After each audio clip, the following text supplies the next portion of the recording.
Good morning, everyone. Welcome back to my class Mathematics, my maths, my methods. Class 11th में आज हम करने जा रहे हैं topic complex number. Complex number बिल्कुल स्टार्टिंग से लेते हैं। तो 10th क्लास में हम एक टॉपिक पढ़ते थे क्वाड्रेटिक इक्वेशन। क्वाड्रेटिक इक्वेशन का जब हम सॉल्यूशन करते थे तो सॉल्यूशन में सबसे पहले हम फाइंड करते थे d, which is b square equals to b square minus 4ac, है ना। और किसी भी क्वाड्रेटिक इक्वेशन का जो सॉल्यूशन है वो डिपेंड करता है वैल्यू ऑफ d के ऊपर। If d is greater than 0 then the quadratic equation have real and distinct solutions. उसके सॉल्यूशंस क्या होंगे? रियल होंगे और दोनों सॉल्यूशन डिस्टिंक्ट होते हैं, अलग अलग होते हैं, सेपरेट सॉल्यूशंस होते हैं। If the value of d is equals to 0 then the quadratic equation have real roots and equal roots. उसके जो दो रूट्स होते हैं वो रियल होते हैं और दोनों इक्वल होते हैं। थर्ड कंडीशन होती थी जो हम 10th क्लास में करते थे, if d is less than 0, वहां हम क्या करते थे? इस सिचुएशन में कहते थे there is no real root और ये कह के क्वेश्चन खत्म कर देते थे। अब हम उस चीज को पढ़ने वाले हैं, नो रियल रूट की सिचुएशन में क्या होता है। If d is less than 0, d को लेस देन 0 होने पर नो रियल रूट क्यों लिखते थे? क्योंकि d की जो वैल्यू है वो क्या होती थी हमारे पास लेस देन 0 होने पर। सॉल्यूशन जब हम लिखते थे उसका तो क्या होता था? Minus B plus minus root of D होता था अपॉन 2a। डी जो है वो अंडर रूट होता था, रूट के अंदर होता था, और रूट के अंदर less than 0 means negative value आने पर उसका रियल सॉल्यूशन नहीं होता। वो सिचुएशन हमने 10th में करी थी। अब उसका सॉल्यूशन देखते हैं कैसे आएगा। If d is less than 0, it means the term under the root is negative. In this situation, this is not a real. Real नहीं है तो मतलब क्या है? Then it is imaginary. Real नहीं है तो ये imaginary होगा। अब हम वही कॉन्सेप्ट स्टार्ट करते हैं। तो हमारे पास रूट ऑफ -1 का जो रूट है उसको हम रिप्रेजेंट करते हैं टर्म आयोटा से, आई से रिप्रेजेंट करते हैं, जिसको कहते हैं आयोटा। जिस सिचुएशन में रियल सॉल्यूशन नहीं होते उनको सिंपलीफाई करने के लिए, उनको अंडरस्टैंड करने के लिए, समझने के लिए हम यूज करते हैं टर्म आयोटा का। Root of -1 is equals to iota, ये सिंबल है आयोटा का। When we square it both side, दोनों तरफ जो स्क्वायर करेंगे तो रूट इधर से तो खत्म हो जाएगा। So -1 is equals to iota square. Iota square की वैल्यू -1 होती है। And if we multiply it both side by iota, और ये पावर 1 ये पावर 2, अगर हम इसकी पावर 3 करते हैं iota power 3, it means -1 root की पावर 3, यही है ना। और इसको अगर हम सिंपलीफाई करें तो क्या लिखेंगे? -1 root multiply -1 root multiply -1 root, है ना। Root -1 multiply root -1, it is -1, और रूट -1 ये कितना होता है? Iota. So it is equals to minus of iota. It means iota cube की वैल्यू जो है वो क्या होती है? माइनस ऑफ आयोटा होती है। Let me explain it again. Iota cube की वैल्यू कैसे आई? Iota cube is equals to, हम इसको ऐसे लिख सकते हैं, iota square multiply iota. Iota square की वैल्यू -1 है और मल्टीप्लाई आयोटा है, तो iota cube becomes minus of iota. Okay, similarly we can find the value of iota power 4। Iota power 4 क्या हो जाएगा? Iota power 4 can be written as iota square multiply iota square. -1 multiply -1, it becomes +1। So iota power 4 की value +1 है, और +1 जब आ जाती है तो उसके आगे हमें कोई जरूरत नहीं रहती, क्योंकि 1 की पावर कितनी भी करे आंसर 1 ही आता जाता है। तो मेन जो हमारे पास चीजें यूज होंगी वो ये 4 चीजें यूज होंगी इसमें, iota, iota square, iota cube and iota power 4। ठीक है। इसके बाद आता है, ये था हमारे पास imaginary number. Okay, imaginary number that really does not exist. Real situations में वो एग्जिस्ट नहीं करता, इसको सिर्फ इमेजिन किया गया है। इमेजिनरी सिचुएशंस को समझने के लिए हम इसको इमेजिनरी नंबर कहते हैं। ओके, अब इमेजिनरी नंबर से बनता है हमारे पास कॉम्प्लेक्स नंबर। कॉम्प्लेक्स वर्ड से ही साफ दिखाई दे रहे हैं, कॉम्प्लेक्स मतलब जटिल, कठिन, यानी कि जो मिक्सअप होता है, that is complex.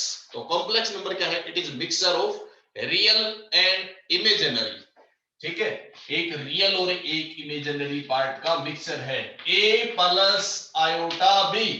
This is the form of complex number. This is the real part और यहां आयोटा है, इसलिए ये बन जाएगा इसका इमेजिनरी पार्ट। अकेले a की बात करें तो ये रियल नंबर है, अकेले b की बात करें तो वो भी रियल नंबर है, but iota b is imaginary and a is real, so total is complex, real plus imaginary, it becomes a complex number। ये हमारे पास कॉम्प्लेक्स नंबर होता है। इस कॉम्प्लेक्स नंबर की हमारे पास कुछ प्रॉपर्टीज हैं, ऐड करते हैं, सिंपली ऐड होता है। कॉम्प्लेक्स नंबर को ऐड करें, क्या होगा? रियल पार्ट में रियल नंबर ऐड होगा, इमेजिनरी पार्ट में इमेजिनरी ऐड होगा। सिमिलरली सब्ट्रैक्ट करेंगे तो भी रियल पार्ट में रियल सब्ट्रैक्ट होगा, इमेजिनरी में से इमेजिनरी सब्ट्रैक्ट होगा। उसके बाद अपने पास आता है इसमें आइडेंटिटीज। इसके लिए सिंपल है, जैसे स्क्वेयरिंग क्यूबिंग होती है वैसे ही इसमें भी हो जाएंगी। अब इसमें एक कॉन्सेप्ट आता है हमारे पास conjugate of a complex number. चलिए कॉन्जुगेट पे हम बाद में चलेंगे, पहले इसकी एक्सरसाइज पे चलते हैं। मॉडुलस और कॉन्जुगेट क्या चीजें हैं? मॉडुलस पढ़ते हैं। Let the complex number is denoted by z। Complex number को हमने z से रिप्रेजेंट किया, so z is equals to a plus iota b। This is the complex number. Generally इसको हम z से रिप्रेजेंट कर लेते हैं या कैपिटल C से रिप्रेजेंट कर लेते हैं। Okay, now what is the modulus of z? Modulus क्या हो जाता है? Modulus is square of the real part plus square of the imaginary part under the root. This is the modulus, means numerical value of that complex number। हम इसको एक diagram की help से समझ सकते हैं। दिस इज कोऑर्डिनेट पार्ट्स हमारे पास, ठीक है। जैसे हम कोऑर्डिनेट ज्योमेट्री में क्या लेते हैं? एक्स एक्सिस और वाई एक्सिस लेते हैं। यहां हम उसको एक्स और वाई नहीं, real axis and imaginary axis लेते हैं। रियल एंड इमेजिनरी मींस इस एक्सिस के अलोंग जो टर्म मेजर होंगी वो रियल होंगी और इसके अलोंग इमेजिनरी होंगी। a plus iota b means real axis के ऊपर डिस्टेंस, मान लो ये कोई पॉइंट है, this is a plus iota b, means real axis पे इसकी डिस्टेंस है a और इमेजिनरी एक्सिस पे इसकी डिस्टेंस है b, then this point is a comma iota b। This are the coordinates, ये इसके होंगे, ठीक है, इमेजिनरी एक्सिस पे। अब अगर हम इसकी ये डिस्टेंस निकालें तो सिंपली डिस्टेंस फार्मूला लगा के देख लो आप। डिस्टेंस फार्मूला क्या होगा? a square plus b square. So this is the distance from origin to that point. Okay, numerical value, ये इसकी न्यूमेरिकल वैल्यू है। तो z is equals to a square plus b square under the root. ये है modulus, this is the modulus. ये है हमारा modulus of a complex number z, that is modulus of z। then इसके बाद आते हैं हम conjugate of a complex number। what is the conjugate of a complex number? conjugate of complex number z। z का conjugate क्या होगा? conjugate को हम जनरली बार से रिप्रेजेंट करते हैं, z का conjugate z बार होगा। now let complex number z is equals to a plus iota b है, तो इसका कॉन्जुगेट क्या होगा? इसका कॉन्जुगेट क्या होगा? कॉन्जुगेट होता है इमेजिनरी पार्ट का साइन चेंज कर देंगे, that is it's conjugate. a plus iota b, तो इसका कॉन्जुगेट होगा a माइनस आयोटा b, ये हो जाएगा इसका कॉन्जुगेट। अब इसमें दो चीजें आती हैं, पूछी जाती हैं, additive inverse and conjugate. Additive inverse तो क्या होता है? कंप्लीट नंबर का साइन चेंज करते हैं। a प्लस आयोटा b है, इसका एडिटिव इनवर्स क्या होगा? Minus a minus iota b। But इसी का अगर कॉन्जुगेट पूछा जाए तो वो क्या होगा? a minus iota b। Conjugate में सिर्फ और सिर्फ इमेजिनरी पार्ट का हम साइन चेंज कर देते हैं, ठीक है। तो this is the conjugate of a complex number, modulus, conjugate, multiplicative inverse, additive inverse, mainly ये चीजें पूछी जाती हैं। एक्सरसाइज 5.1, इसका फर्स्ट क्वेश्चन है हमारे पास। First part, express the following number in the form of a plus iota b, 5 iota into minus 3 upon 5 iota, express it in the form of a plus iota b, a plus iota b की form में convert करना है इसको हमने। Multiply है, कुछ नहीं है, सिंपल है, हर एक नंबर को हर एक से मल्टीप्लाई करना है हमें। तो 5 आइटा को माइनस 3 आइटा से, पहले तो माइनस 3 मल्टीप्लाई 5 ये होगा, मल्टीप्लाई 3 अपॉन 5 होगा, मल्टीप्लाई आयोटा को आयोटा से करेंगे तो आयोटा स्क्वायर हो जाएगा, 5 cancel with 5, minus 3 iota square, और आयोटा स्क्वायर की वैल्यू अभी हमने देखी थी क्या होती है, -1, so we got it is equals to 3 in the form of a plus iota b, it is 3 plus iota into 0, 0 iota लिख सकते हैं। a plus iota b की फॉर्म में लिखना है तो जो टर्म नहीं है आप उसकी जगह 0 लिख सकते हैं। इसमें सिर्फ रियल पार्ट है, इमेजिनरी बचा ही नहीं बचा तो इसको हम 0 आयोटा लिख सकते हैं। सो this is a plus iota b form of the given complex number. एक और देखते हैं इसी में थर्ड क्वेश्चन। थर्ड है हमारे पास iota power -39, iota power 1, iota power 2, iota power 3 and iota power 4, ये चार चीजें हमने पढ़ी। अब इससे हायर पावर आ जाए तो क्या करेंगे हम, इसको हायर पावर जितनी भी है आयोटा पावर 4 में उसको ब्रेक कर ले, क्योंकि आयोटा पावर 4 1 के इक्वल होता है। 1 की पावर कितनी भी हो आंसर हमेशा 1 रहता है, इसलिए हम इसको आयोटा पावर 4 में ब्रेक कर लेंगे। आयोटा पावर 39 को इस तरह से ब्रेक करो कि 4 का मल्टीपल्स बन जाए, यानी कि 39 को हम 36 पावर अलग लिख लेते हैं और 3 पावर अलग लिख लेते हैं। ओके, आयोटा पावर 36 क्योंकि 4 का मल्टीपल है यानी कि 1 हो जाएगा, और 1 की पावर कुछ भी जाएगी इट बिकम्स 1। कैसे लिख सकते हैं, it can be written as iota power 4 and it's power -9, ऐसे लिख सकते हैं इसको। Multiply iota power -3, iota power -3 का मतलब 1 अपॉन आयोटा पावर 3, ऐसे लिखा जा सकता है। आप स्टार्टिंग से भी लिख सकते हैं इसको, ये 1 अपॉन में आयोटा पावर -39 था, इसी को आप 1 अपॉन आयोटा पावर 39 ऐसे भी लिख सकते हैं। वैसे कर लो, ये दोनों एक ही चीज है। इसको हम क्या लिख सकते हैं, 39 पावर को 36 पावर एंड 3 पावर। 36 पावर तो क्या है, 4 का मल्टीपल है, यानी आयोटा पावर 4 और उसकी power 9 into iota power 3। Now we know that iota power 4 कितना होता है, 1। इट मींस ये हो गया 1 की पावर 9, और आयोटा पावर 3 को या तो आयोटा पावर 3 की डायरेक्ट वैल्यू रख दे, क्या होती है माइनस आयोटा, या फिर आप इसको रैशनलाइज कर लो, एक आयोटा से मल्टीप्लाई और एक आयोटा से डिवाइड। वही चीज आप स्टार्टिंग में भी कर सकते हो, आयोटा से मल्टीप्लाई और आयोटा से डिवाइड, चाहो तो यहां कर लो। चलो हमने स्टेप में किया है तो क्या बन गया, न्यूमरेटर में आयोटा, ये तो हो गया सारा 1, आयोटा पावर 3 और iota power 1 it is iota power 4, तो iota divided by 1 means iota answer आ जाएगा। यही चीज आप स्टार्टिंग इसी स्टेप में भी कर सकते हैं। आयोटा पावर -39 को 1 अपॉन आयोटा पावर 39 लिखा जा सकता है, और यहीं पे अगर हम इसको रैशनलाइज कर लें तो आयोटा अपॉन आयोटा से multiply, it becomes iota upon iota power 40, और iota divided bye iota power 4 की power 10 means iota divided bye iota power 4 कितना होता है 1 की पावर 10, और 1 की पावर कितनी भी हो 1 रहता है, it means answer is iota. a plus iota b form में लिखना है तो 0 + 1 आयोटा, ये लिखिए, ये बन जाएगा इसका आंसर। इसी में क्वेश्चन नेक्स्ट है हमारे पास 7th question, right the following complex number in the form of a plus iota b। 7th question ये है, इसको a plus iota b form में हमें लिखना है। सो ध्यान से देखिए, इसमें कहीं पे भी कुछ भी मल्टीप्लाई तो है ही नहीं, और जब मल्टीप्लाई नहीं है तो डायरेक्ट ब्रैकेट ओपन कर लेते हैं, अगर मल्टीप्लाई होता तो हमें वो करना पड़ता, बट इसमें कहीं नहीं है तो डायरेक्ट आप ब्रैकेट्स ओपन कर सकते हैं 1/3 plus 7/3 iota plus 4 plus 1/3 iota minus minus it is plus 4/3 and minus 1 iota. ये हो गया। अब इनको ऐड सब्ट्रैक्ट करना है।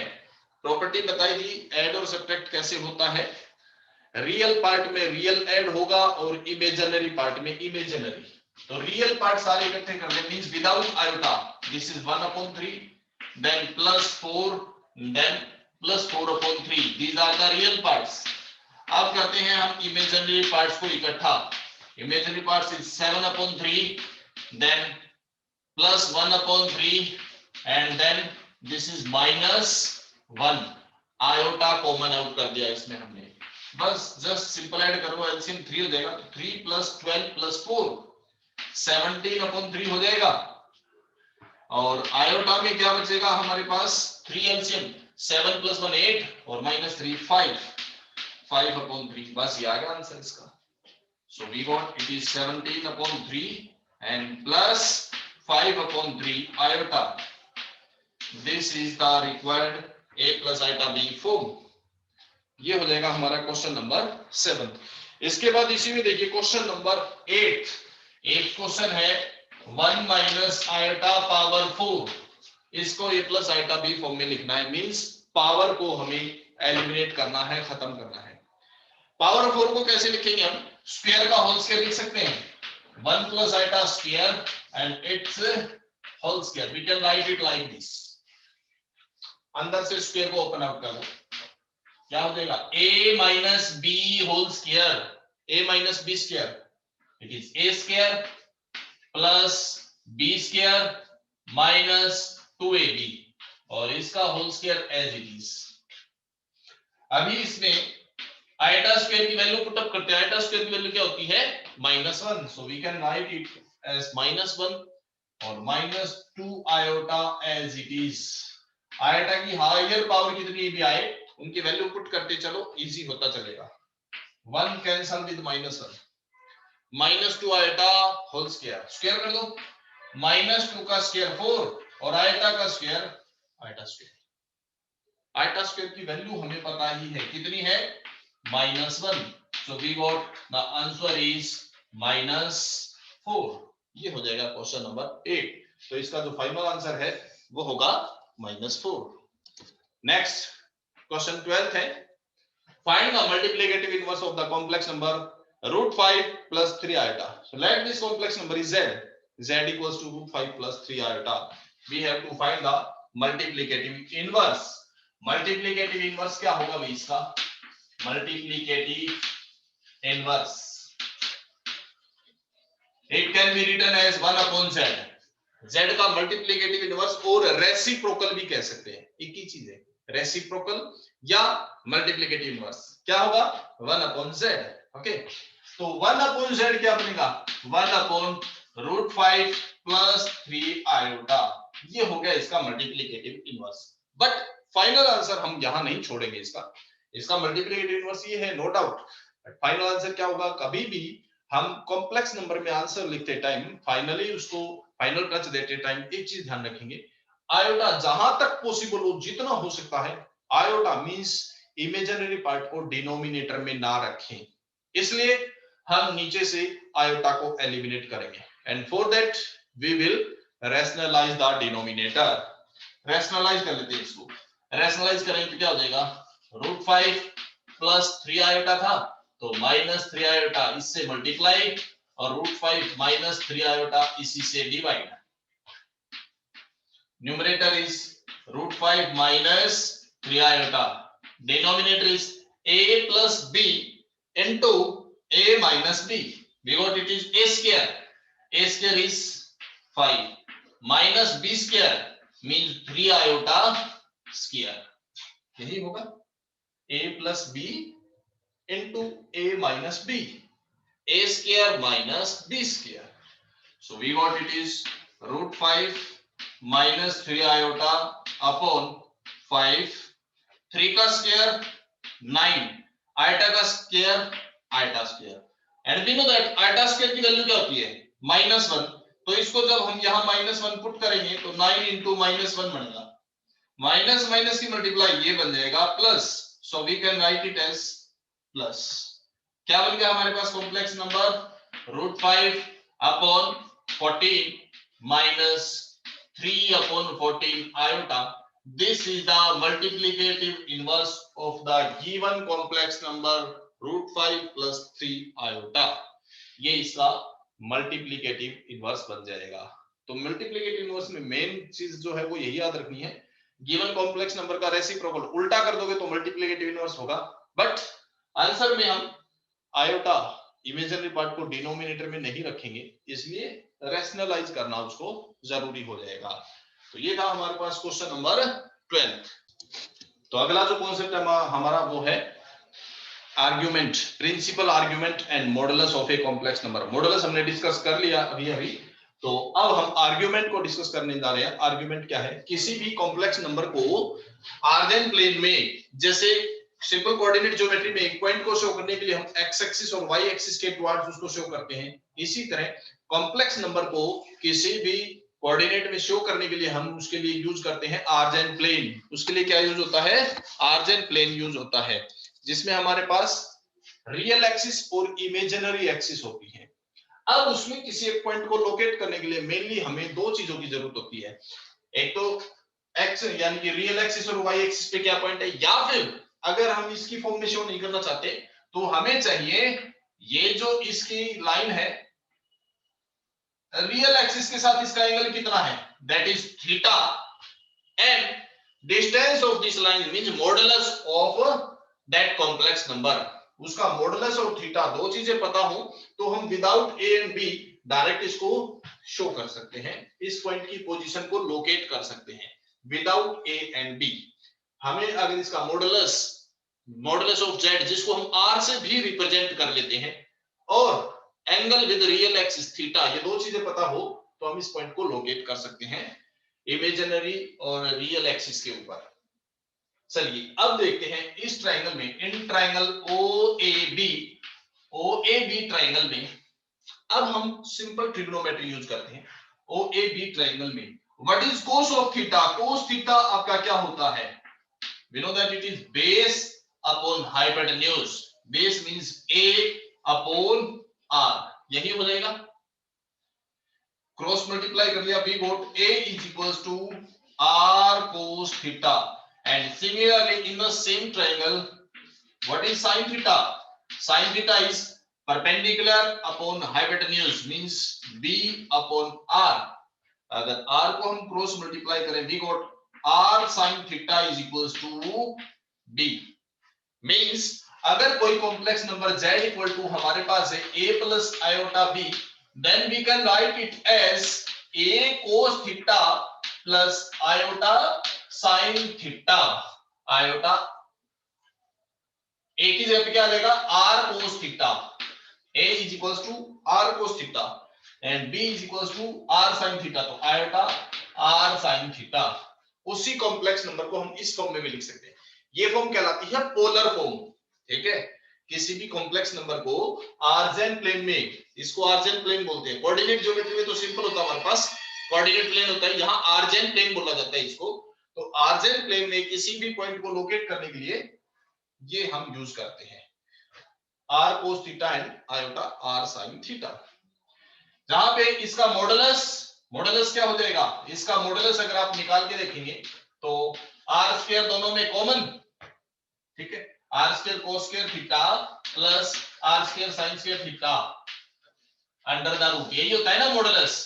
आर स्क्वायर को कॉमन निकाला, आर स्क्वायर को निकाले कॉमन तो रूट से बाहर आर, अंदर बचेगा cos theta cos square theta plus sign square theta which is 1। So modulus of z जो है वो r के इक्वल होता है। r sin theta a, r sin theta b और r cos थीटा a होता है। यहां से अगर हम थीटा की वैल्यू निकालना चाहें तो क्या होगा? r sin theta divided by r cos theta is equals to b upon a, means tangent theta equals to b upon a, और theta is equals to tangent inverse of b upon a। Inverse का concept आपके पास 12th class में आता है, इसलिए आप सिर्फ इतना ही याद रखो, tangent theta equals to b upon a, where what is theta and what is r? R is the modulus of that complex number. R किसके इक्वल है? मॉडुलस के इक्वल है. कोई कॉम्प्लेक्स नंबर अगर a plus iota b है, then R is equals to modulus of that complex number, and theta is the argument, principal argument of that complex number. Theta को क्या कहते हैं? Principal argument of that complex number. तो किसी भी complex number की help से हम उसका principal argument means theta and modulus means R, ये दो चीजें निकाल सकते हैं अगर हमारे पास कॉम्प्लेक्स नंबर है तो. Just like let we have the complex number is 4 plus 3 iota. अब हमें इसके लिए इसका मॉडुलस फाइंड करना है. तो r कितना होता है? मॉडुलस ऑफ z के इक्वल, और z का मॉडुलस हमें पता है क्या होता है? a square plus b square under the root. तो 4 square plus 3 square under the root means it is 5.